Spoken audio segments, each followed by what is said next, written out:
मिर्ज़ा जहलमी के शागिर्द और चाहने वाले मुफ्ती तारिक मसूद साहब के बयान और फतवे को लेकर बड़े खुश हो रहे हैं और ये तासुर दे रहे हैं कि देवबंदियों के बहुत बड़े मुफ्ती हैं और इनका फतवा आया है। ये फतवा किस हद तक दुरुस्त है और इसमें सवाल भी पूरा किया गया है, यानी सवाल के अंदर मिर्ज़े की वो बात पूरी की गई है या नहीं। कुछ मुतशद्दिद मौलवियों की अपनी ठरक है जो उन्होंने दुश्मनी निकालनी है, तो उसके लिए 295C जैसे मुकद्दस कानून का सहारा ले रहे हैं। वो ये 295C की तौहीन है, मैं समझता हूं। तो इसलिए इस मसले में मैं बबांगे दोहल कहता हूं, चाहे इंजीनियर से मेरे 100 इख्तलाफात हों, लेकिन ये जो 295C इस बेस पे लगाया गया है कि उसने ईसाइयों के बारे में ये कहा कि दज्जाल माज़अल्लाह नकल कुफर नबी की तरफ निस्बत की ईसाइयों की तरफ, तो ये तौहीन का केस नहीं बनता इस पे।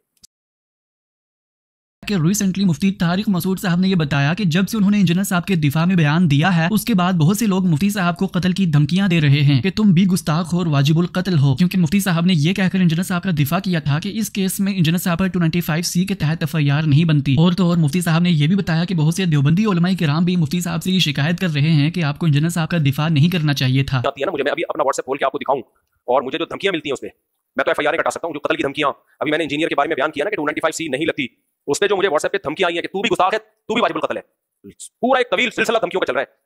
समझ रहे हो कि नहीं समझ रहे? कैसर अहमद राजा साहब ने भी, मौलाना इमरान सफदर साहब ने भी बहुत इसकी चीज़ों को हाईलाइट किया और वैसे भी वो सब चीज़ें सारी दुनिया के सामने हैं। तो उन बातों पे केस होना चाहिए इसके खिलाफ, यानी कम से कम जो केस इसके खिलाफ बनता है ना, जिससे तो इसको भागने का कोई चारा ही नहीं है, वो है मजहबी मुनाफरत फैलाना 295A। तो इसकी गिरफ्तारी पे, यानी ऐसा नहीं है कि हम चाहते हैं कि गिरफ्तार ना हो या इस पे केस ना हो। अस्सलामुअलैकुम वरहमतुल्लाह। सबसे पहली और बड़ी अपडेट ये है कि इंजीनियर साहब के खिलाफ इस्लामी नजरियाती काउंसिल का फैसला आने के बाद इंजीनियर साहब के फरीक मुखालिफ ने अदालत से ये मुतालबा किया कि इंजीनियर साहब पर 295B के तहत भी मुकदमा दर्ज किया जाए, क्योंकि इस्लामी नजरियाती काउंसिल ने अपने फैसले में यह बयान किया था कि इंजीनियर साहब ने कुरान पाक की मानवी तहरीफ करके कुरान पाक की तौहीन की है, लिहाजा उन पर तौहीन कुरान की दफा 295B भी लगाई जाए। लेकिन आखिरकार अदालत ने फरीक मुखालिफ की यह दरख्वास्त खारिज कर दी और ये कहा कि इंजीनियर साहब के मुकदमे में 295B शामिल करने की कोई कानूनी बुनियाद मौजूद नहीं। और इसी के साथ फरीक मुखालिफ ने इंजीनियर साहब के खिलाफ 295A 298A के तहत भी मुकदमा दर्ज करवाने की कोशिश की थी, लेकिन फाइनली ये तमाम की तमाम दरख्वास्त अदालत ने मुस्तरद कर दी है। इसी के साथ इंजीनियर साहब के मुखालिफिन ने एक और दरख्वास्त सेक्शन 22 के तहत भी दायर की थी, जिसमें अदालत से ये मुतालबा किया गया था कि पुलिस को हिदायत दी जाए कि वो इंजीनियर साहब के खिलाफ एक नया मुकदमा भी दर्ज करें। लेकिन फाइनली अदालत ने उनकी इस दरख्वास्त को भी मुस्तरद कर दिया और ये कहा कि इंजीनियर साहब का केस अब 295C के तहत ही प्रोसीड करेगा। इंजीनियर साहब की लीगल टीम की होशियारी से ये दोनों दरख्वास्त तो मुस्तरद हो चुकी है और बहुत जल्द इंजीनियर साहब के स्टूडेंट्स के लिए इस तरह की मजीद खुशखबरी आने के इम्कानात हैं। यही नहीं, अभी और सुनिए।